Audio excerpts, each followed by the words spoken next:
এই শুনি, কি সারা দুপুর এরকম হুটোপাটি করো কেন? তাতে তোমার কি? আমার ভালো লাগে না। না লাগলো তো বয়ে গেল। যেও না, শোনো। না, আমি শুনবো না। কেন শুনবে না? আমার ইচ্ছে। না, অত ইচ্ছে আর খাটবে না। তোমার বাবা আমার কাছে তোমাকে অঙ্ক কষতে বলেছেন দুপুরবেলা। ইস, তোমার একটু লজ্জা নেই কেন? আমার ছাত্রী নিরুপমা তোমার চাইতে মাত্র 1 বছরের বড়। সে আমার কাছে 2 বছর ধরে পড়ছে, কিন্তু আজ পর্যন্ত আমার দিকে চোখ তোলেনি। সে কথা আমাকে বলবার হয়েছে কি? তাতে যদি তোমার একটু শিক্ষা হয়। শিক্ষা? ওসব শিক্ষা তোমার ছাত্রীকেই শিখিও, আমার সঙ্গে লাগতে এসো না।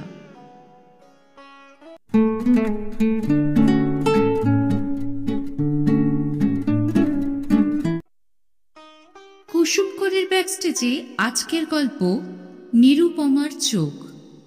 লেখক শ্রী প্রতিভা বসু। গল্পটি শুনে কেমন লাগলো লিখে জানাতে ভুলবেন না। গল্প পাঠে আমি সহেলি। আজ আপনারা শুনছেন নিরুপমার চোখ, লেখক প্রতিভা বসু। নিরুপমাকে আমি পড়াই আমি 2 বছর ধরে। তখন নিরুপমা ছিল 14 বছরের মেয়ে, এখন তার 16। ওর ঠাকুরদা বলেন এই সবে 12 পেরিয়ে 13ই পা দিল। অতিশয় সনাতনী ভাব ওর বাপ ঠাকুরদার। যতক্ষণ পড়ায় সমস্তক্ষণ ওদের পুরনো আমলের চাকর হরিসাধন শাসক এবং প্রহরী রূপে সেখানে মোতায়েন থাকে। মাঝে মাঝে ওর কর্মহীন ঠাকুরদাও তার জরাজীর্ণ দেহ নিয়ে শয্যা ছেড়ে উঠে আসেন নাতনিকে দেখতে। আর নিরুপমা নতমুখ আরো নত করে, তার সংকুচিত দেহ আরো কুঞ্চিত হয়। শীতে গ্রীষ্মে তাকে পুরো হাত জামা পরতে দেখি। তাছাড়া সমস্ত শরীরকে সে শাড়ি দিয়ে এমনভাবে আবৃত করে রাখে যে একমাত্র হাতের আঙুল কটি ছাড়া আর কিছুই দেখবার উপায় নেই। মুখখানা এতই নিচু করে রাখে যে টানা ভুরুর তলায় ফোলা ফোলা দুটি চোখের পাতা আর টিকালো নাকটি শুধু চোখে পড়ে। অদ্ভুত মাস্টারি আমার। এরকম বোবাকে পড়ানো যে কি দুঃসাধ্য সাধন তা কেবল আমিই জানি। অনেকদিন বিরক্ত হয়ে কাজ ছেড়ে দিতে চেয়েছি, কিন্তু মন থেকে সাই পাইনি। মাসগেরই 20টা টাকা। অতএব লজ্জায় স্ত্রীলোকের অঙ্গের ভূষণ বলে নিরুপমাকে 2 বছর যাবৎ কেবল ক্ষমাই করে আসছি। নিরুপমা ঠাকুরদা বলেন তাদের নিরুর বয়স 13 হলে কি হবে, দেখতে সে বিজয় বড় হয়ে গেছে। যদি ভালো ছেলে টেলে খুঁজে থাকে। আমি মুখে বলি নিশ্চয়ই নিশ্চয়ই, আর মনে মনে ভাবি ওই বোবাকে বিয়ে করতে বয়ে গেছে মানুষের। এমন অশিক্ষিত লজ্জা স্তূপ নিয়ে মানুষ করবে কি? আর চোখে চেয়ে দেখি তার মুখের ভাব কিছু বদলালো নাকি, কিন্তু আশ্চর্য, চোখের পাতাটি পর্যন্ত তা নড়ে না। আমার নাম বিমলানন্দ। 3rd ইয়ারে উঠে এই টিউশনিটা পেয়েছিলাম। বাপ অর্ধ পয়সারও মালিক করে যাননি। বিধবা মাকে নিয়ে জ্যাঠার আশ্রয়ে দিন কাটছিল। স্কলারশিপের টাকায় পড়া চলত। এই টিউশনিটা পেয়ে হাতে স্বর্গ পেলাম। নিরুপমার বাবা সদানন্দ বাবু আমার বাবাকে চিনতেন এবং আমাদের বর্তমান অবস্থা জানতেন বলেই অবশ্যই আমার ভাগ্য খুলেছিল।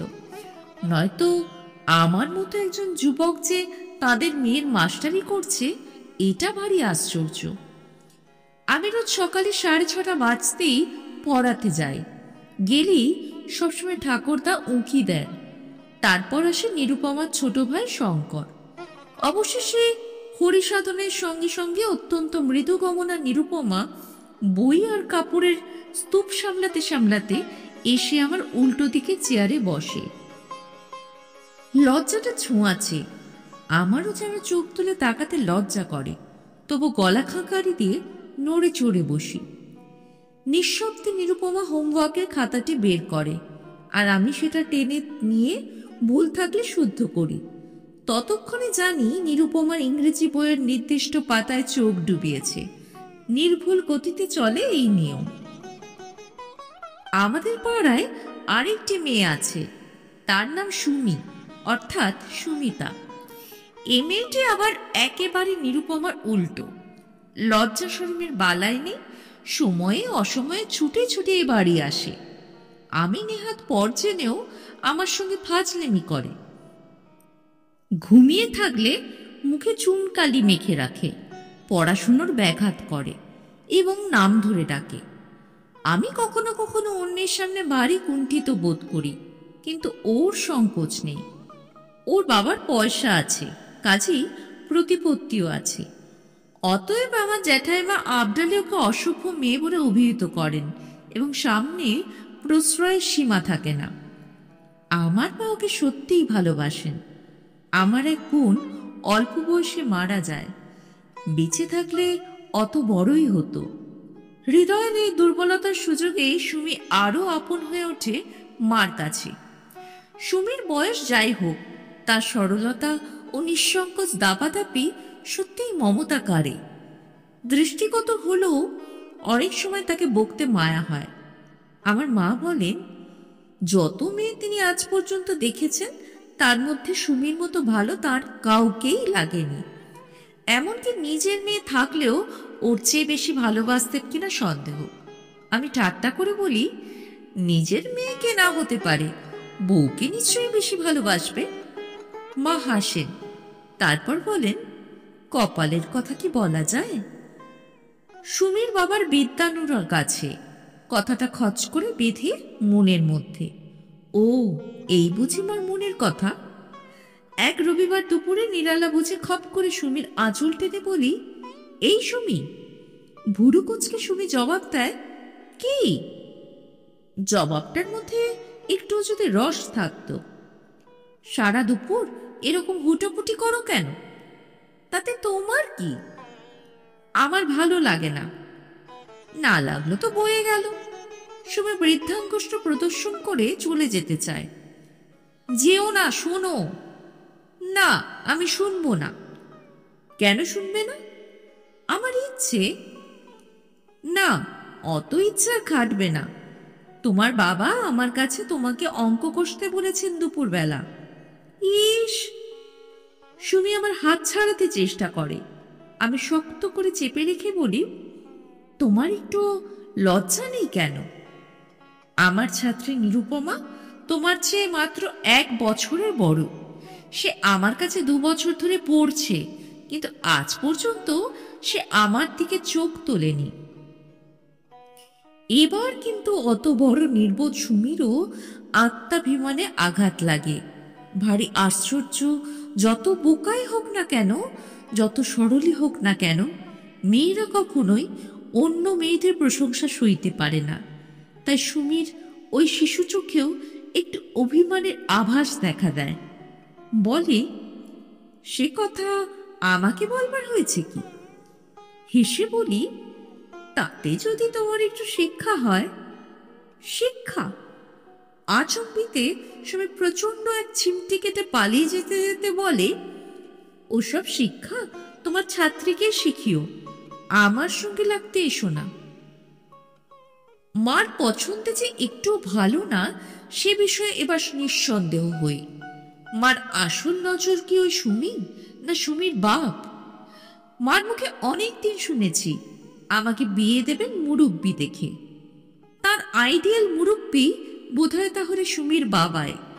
মার ঘরে গিয়ে দেখি সুমি আচার খাচ্ছে চেটে চেটে। শুনতে পাই, কাকিমা কি সুন্দর আচার করো গো তুমি। কাকিমা বলেন, আর একটু খাবি নাকি? সুমি নিশ্চয়ই আরো চাইতো। আমাকে দেখেই বলে, ওই এসেছেন তোমার আদরে ছেলে। এখানে কেন? যাও না তোমার ভালো ছাত্রীর বাড়ি।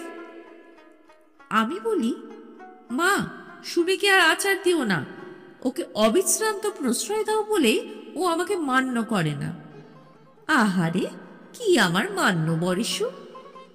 মুখের এক অপূর্ব ভঙ্গি দেখিয়ে সে আবার আচারে মনোনিবেশ করে। মুখভঙ্গি দেখে হেসে ফেলি। দিন কয়েক পরে মা হঠাৎ বলে, বিমল, এখন তো তুই বিয়ে করলেই পারিস। বিস্মিত চোখে তাকায়। মা কি লক্ষ টাকার স্বপ্ন দেখছেন নাকি? আমি যেখানে নিজেই পরান্নে প্রতিপালিত, সেখানে আমার অন্নপুষ্ট হবার জন্য কাউকে আমন্ত্রণ করা কি একান্তই পাগলামি নয়? মার মুখ কিন্তু হাসি হাসি। বলেন, কথায় কথায় তোর জ্যাঠা সুমির সঙ্গে তোর বিয়ের কথা পেরেছিলেন। সুমির বাবার আপত্তি নেই, ওই তো একমাত্র মেয়ে। ভদ্রলোক তো টাকা দিতে অপারগ নন। তিনি ঠিক এই রকম ছেলেই চান, যাকে নিজের মনোমতো গড়ে নিতে পারবেন। মার কথা শুনে আত্মসম্মানে আঘাত লাগে আমার। ভুরু কুচকে বলি, গড়ে নেও মানে? আমি কি একটা মাটির ডেলা? নিতান্ত নিরুদ্বেগে মা বলে, এই বিলেত টিলেত পাঠানো আর কি। বিলেত?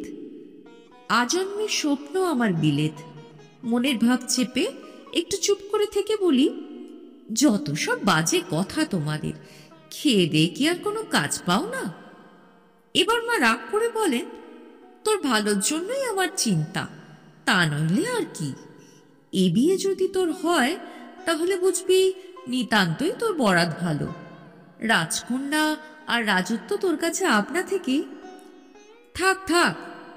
মাকে আর কথা বলবার অবকাশ না দিয়ে সেখান থেকে পালাই। কিন্তু কথাটা ভাববার মতো বই কি। টাকা আমার নিতান্তই দরকার, তবু বিয়ের কথাটা আমার যেন কিছুতেই ভালো লাগে না। বাড়িতে ফিসফাস গুঞ্জন। সুমি কি জানে? একদিন সুযোগ মতো আবার ধরলুম সুমিকে। বললুম, এই, এখন আর রাত দিন আমাদের এখানে এসো না। কেন? কেন আবার কি? তুমি জানো না কিছু? সুমি চুপ করে তাকিয়ে রইল আমার মুখের দিকে। আমি বললুম, তোমার বাবা যে আমার সঙ্গে তোমার বিয়ে। অসভ্য! আচমকা ঠাস করে সে আমার পিঠে একটা চড় মেরে ছুটে পালালো। আমি আহত পিঠে হাত বুলোতে বুলোতে ভাবলুম, ওর হাতে শেষে মার খেয়ে মরবো নাকি। সন্ধেবেলা ডাক পড়ল জ্যাঠামশাইয়ের ঘরে। আমাকে দেখেই বললেন, আমাদের সকলেরই তো খুব ইচ্ছে, এখন তুমি বললেই হয়। এতে অমত করো না। জীবনের সমস্ত উচ্চাসার মেরুদণ্ডই হলো টাকা। আর তুমি যখন ভালো ছাত্র, তখন বিলেত ফিলেত যদি একবার ঘুরে আসতে পারো। এর পরের কথাটি জ্যাঠামশাই ভাবভঙ্গি দিয়ে বুঝিয়ে দাড়িতে হাত বুলোতে থাকলেন। আমাকে চুপ করে দাঁড়িয়ে থাকতে দেখে বললেন, আচ্ছা, ভেবে দেখো গিয়ে, কালকে বলো আমাকে।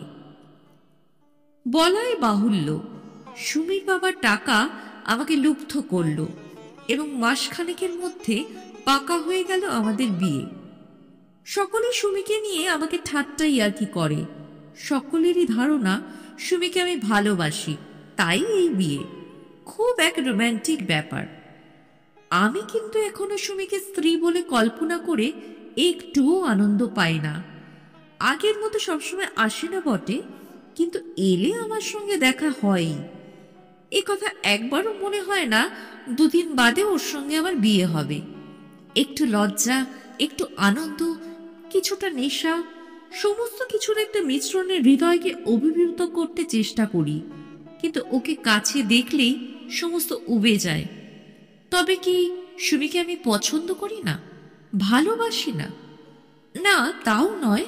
আসলে সুমির সঙ্গে আমার যে সম্বন্ধ, তাতে স্নেহ মমতা যথেষ্ট আছে, কিন্তু প্রেম নেই।